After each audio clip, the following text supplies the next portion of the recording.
And welcome to your energy top up for the week. This is your 30-minute energy boost to build your mental and emotional fitness and really rev you up, because right now that's what we need. I am Psychologist Dr Audrey Tang, and I'm joined by award-winning parent and family coach Sharon Lawton. Hi, so I'm Sharon. I'm from Natural Flair Coaching, and I'm so delighted to be with you today. We would love you to join us in some practical exercises to build that inner resilience and inner strength, because that is the most important thing we need right now. And this is a special broadcast because we are going live. I know, how exciting. So we know that you're feeling a little bit anxious right now. We know that actually you've made lots of changes in your lives, and that might feel a little bit strange. It might cause you to feel a little bit worrying, but that's why we're here to help you each week. So as Audrey said, we're coming to you live, and we want to hear your comments. So type in some answers and questions and things like that, and we will try and get back to you. But if you lose the link, or if you can't join us for the whole of our 30 minutes, well, this show will eventually go up on a YouTube channel as well. And if you type in any question in the comments, we promise we will answer every single one of them. Isn't that right, Audrey? Absolutely, absolutely. As long as they're not naughty questions. So we want you to join in this warm-up first of all. One of the biggest things that we need to think about sometimes when we're managing anxiety is we need to reframe our thinking, because it's our brain that can actually push us off into the wrong direction. And this can help us manage our frustrations and manage our worries. So this is your first task. I am going to give you 10 seconds to make one change about yourself right now. So that's 10 seconds. Make one change about your appearance right now. Off you go. 10, 9, 8, 7, 6, 5, 4, 3, 2, 1. Okay, now, for the majority of people, it is likely that you would have removed something, taken something off. And that's the biggest problem, because for a lot of us, change seems to suggest unconsciously a loss. That's why we worry about it so much. But when it comes to change, the reality is it's simply something different. We change our hair, we change our phones, we change our bed sheets, and hopefully we also change our underwear. And often the change is at least different, and in the case of underwear, probably for the better. So if we can actually start reframing some of that thinking, some of that change means something horrible or that we're losing, into, okay, well, there's a change going on right now, but you know what? It might work out for the better. It might be that actually remote working is suiting you, or maybe you're exploring different options that you never knew you had. It's worth seeing change as something that could potentially be positive. So that's one way of managing anxiety, and it's something that we can try just by reframing. And Sharon has got a great little exercise, and this works for young people as well as the slightly older ones. And this will help you get a little bit of a handle on the ideas and thoughts and feelings that could get you really anxious, but you can't always control. So that's over to you, Sharon. Well, I'm going to share something that is called personal power, and that's all about the type of choices that we make. So if we are a child, for example, those children that are watching, what might be some of the ways that you might use your personal power positively? Well, it might be being kind, it might be helping someone, it might be listening, it might be following the rules when you're at school. If you're using your personal power negatively, it might be around breaking the rules, not listening, being unkind to someone, excluding someone when we're playing. So our personal power also starts to come into play when it's around change, because there are some things that actually we can control and some things that we can't control. And so again, that comes back to our personal power. If we use our personal power to try and focus on all of the things that we can't control, and that might be things like how someone's behaving towards us, whether or not we are able to play with someone at the moment, it might be the way that other people behave to us, it could be a whole range of things. But we could use our personal power positively by focusing on what we can control. And the things that we can control are where we get our information from, when we do our homework, how we choose to behave, whether or not we choose to listen. So what might be a really nice idea is to draw a little circle and just put inside that circle all of the things, all of the ways that you can use your personal power positively. So have a go at that this week and see. Over to you, Audrey. And this doesn't only need to be a child's exercise. You can do this as a whole family. The circle of influence is something that we can think about when it comes to maybe thinking about career changes, maybe thinking about relationships, all of those sorts of things. There are some things that we are anxious about, but we can't influence. For example, we don't actually know when lockdown's going to be lifted. So that might be something of how long this uncertainty is going to continue. And that you could write in the outer circle is uncertainty. We can't control that, even though we're worrying about it. But there are some things you can do something about. So, for example, that might be training yourself for new skills. It might be forming new network connections. So maybe networking might be something that you can put in your circle of influence. Now, often, and this is something we get better at as we become older, we tend to use all of the things in the outer circle to start avoiding the things that we really can do something about in the inner circle. So that's something to be wary about as well. Try that exercise exactly as Sharon says. Maybe do it as a family. Think about all the things where you have very little influence, but then really focus on the things that you can make a difference for. Now, whilst it's great to think about personal power, sometimes we can be so anxious and so worried that we actually don't even get to that stage. So what do we do beforehand? Well, again, Sharon's got a fabulous tip that young people can use, and then I will be showing you how we can do this for adults and for teens as well. Back to you, Sharon. Thanks, Audrey. Now, this is one of my favourites. Now, when I work with young people on a face-to-face basis, we look at worries and what we can actually do with our worries. Because when we go back to that previous exercise, when we start thinking about our worries, actually there isn't often much that we can do right in that present moment. But what we can do is to use something like a worry monster. So I've got my worry monster here. Now, the worry monster is a great thing to be able to use, particularly right now. If you've got any big worries or small worries or things that actually you're a little bit concerned about, what I'd like to invite you to do is to take a piece of paper and to draw your worry. You could draw it as if it were a monster. You can draw it just what you think your worry looks like, what it feels like, what it sounds like. Or you can write down your worry just in words.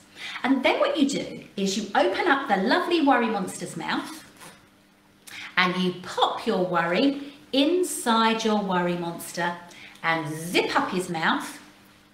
And the worry monster will look after it until you find a safe adult to talk to about that worry.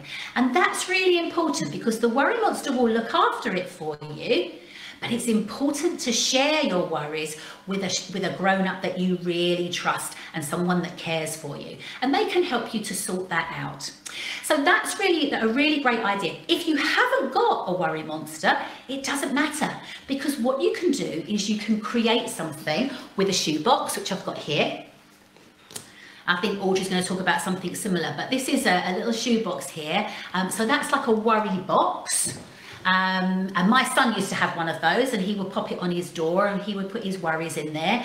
And then when he had a couple in there, we would just have an opportunity to share, take out his worries and read through them and talk through them and see what we could do as a result. We do a little bit of problem solving.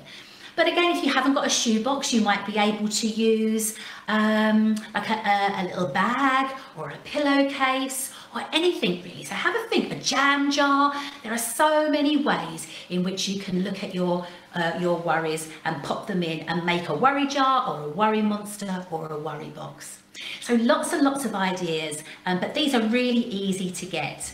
And also, as I said, you could draw your worries. You might want to sort of draw them. And I've got some great little activities over on my website that you might want to have a look as a result of that.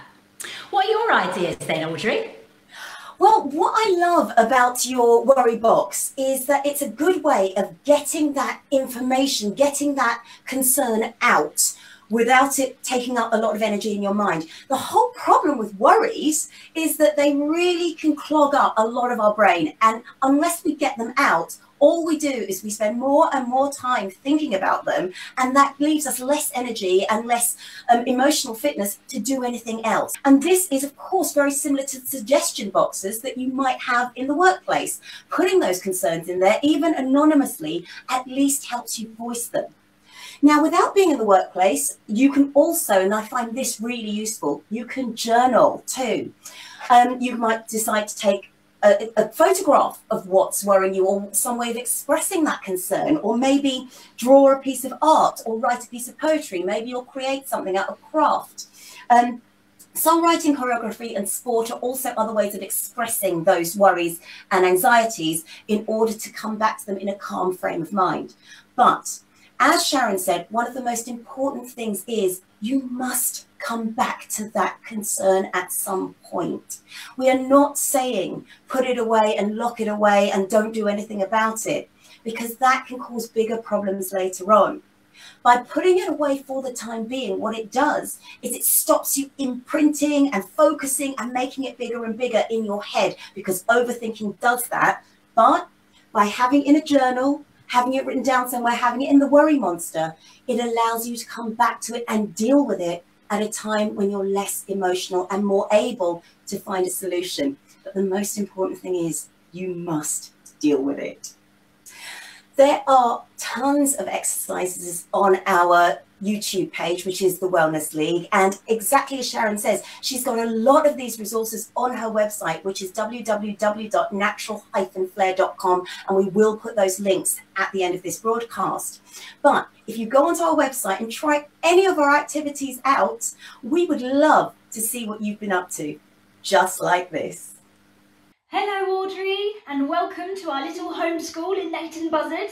Today I've got an assistant with me. This is Rosie. Can you say hello, Rosie? Hello Audrey. Awesome. Okay, so we're going to be showing you how we use phonics in everyday circumstances. So Rosie's got a little llama here that says today is. So she's going to be telling us what today's date is using phonics. So Rosie, today it is. Can you do this in phonics for me? Friday! Well done. Friday. So it's Friday the third of. So the A makes an A sound.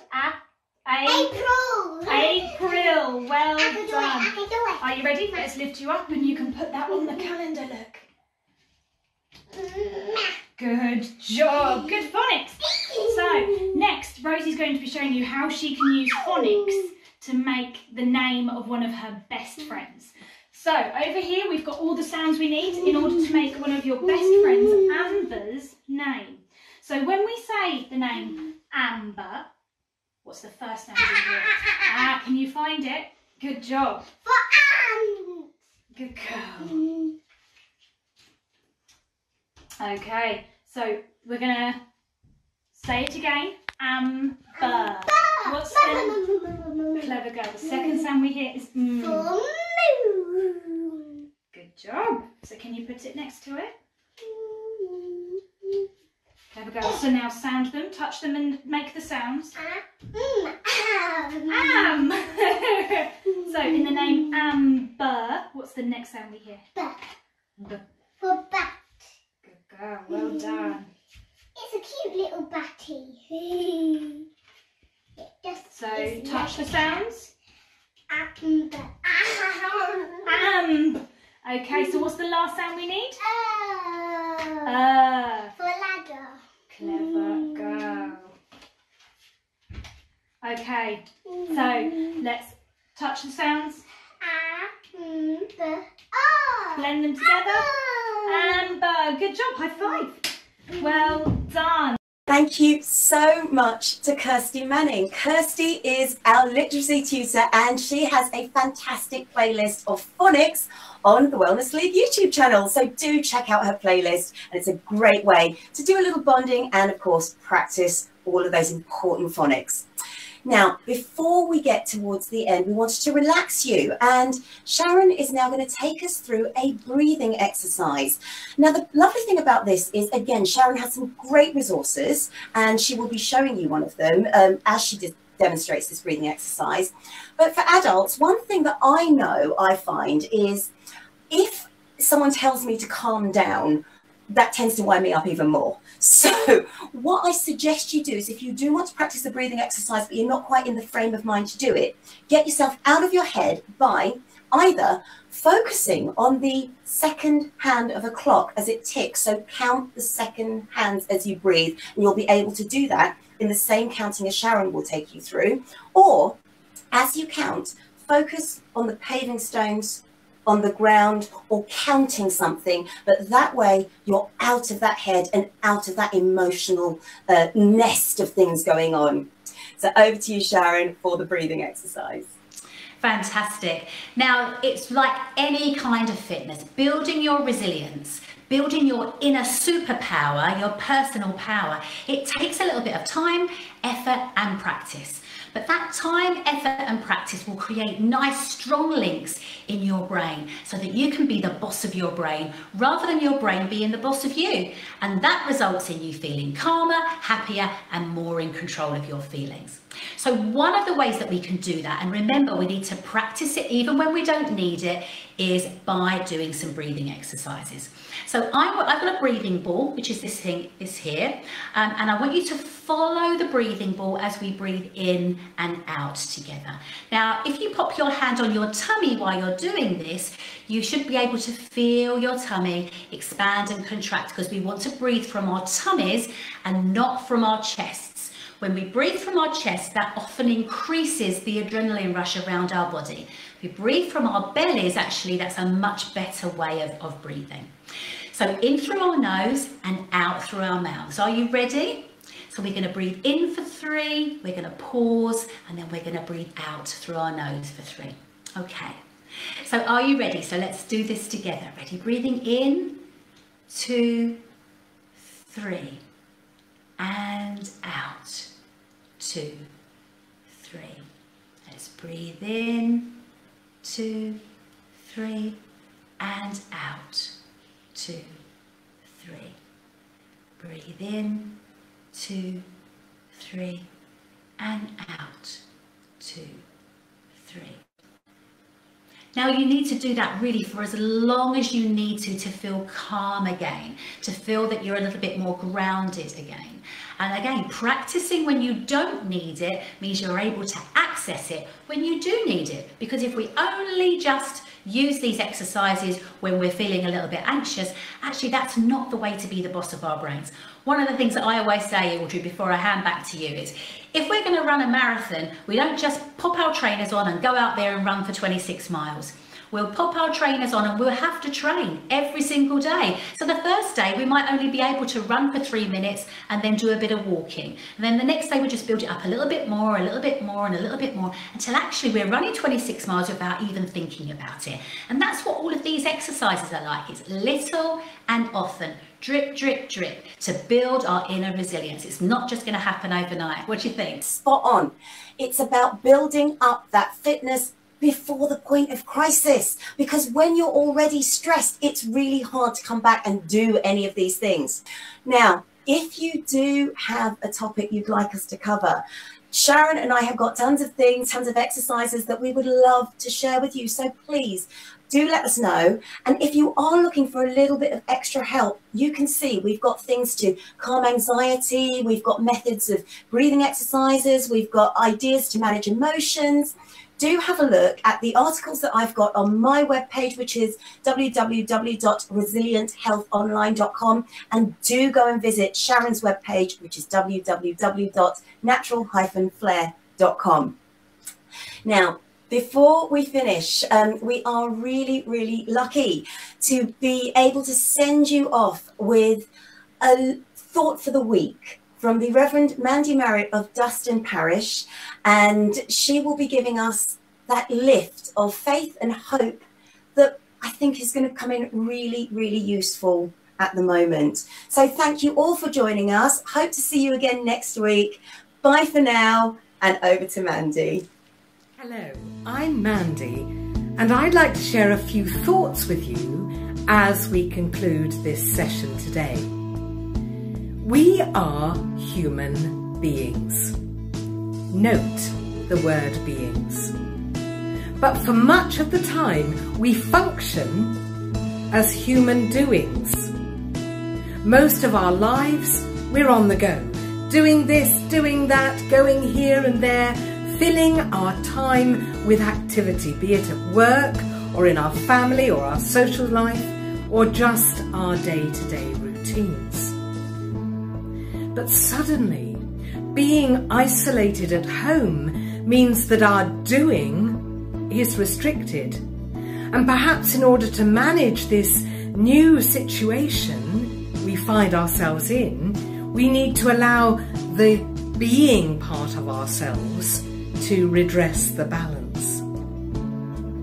I have noted in myself, and indeed others have commented also, that this whole situation causes us to feel exhausted, drained, anxious. And perhaps the first thing to do is to acknowledge that, just to acknowledge how we feel and to own it. I wonder, have you tried journaling? It can be quite healing to write down your thoughts and express how you feel on paper, and just to get it out there. Or perhaps you might prefer to draw a picture or to paint, to express again how you feel in art form. For some people, this activity becomes like a prayer and a way of communicating with God or something beyond ourselves. I notice that when negative thoughts start to take hold, then that feeds the fear within us, and we can often descend into a downward spiral of even more negative thoughts and emotions. But I do believe that we have a choice. We can go on that downward spiral, or we can choose to stop and reverse that spiral and move upwards instead of downwards. Now, there is a passage in the Bible that says this: continue to think about the things that are good and worthy of praise. Think about the things that are true and honourable and right and pure and beautiful and respected. In other words, think about positive things, beautiful things, things that make us smile. Now, another way to stop that downward spiral might be to sing. Did you notice during lockdown in Italy and Spain, people were singing to each other across their balconies? You see, singing lowers cortisol in the body and relieves stress and tension. Studies have shown that when people sing, endorphins and oxytocin are released by the brain, which in turn lowers stress and anxiety levels. Singing also can boost confidence. The release of endorphins gives singers a positive feeling and an energy boost. As a Christian, I might choose to play some uplifting Christian worship songs. But you can perhaps choose the music that stirs your soul. And I encourage you to do that and to join in the sound and the rhythm and the flow of the music and let yourself go. So I do want to encourage you, because you can take steps to overcome the fear in these times. Lift the focus from the worry that you feel, and perhaps instead direct your thoughts to give encouragement to someone else. And I want to leave you with a pearl of wisdom written by King Solomon centuries and centuries ago. He said, "Worry weighs a person down, but an encouraging word cheers a person up." So be blessed with peace in these times, in your heart and mind, and also be a blessing to others.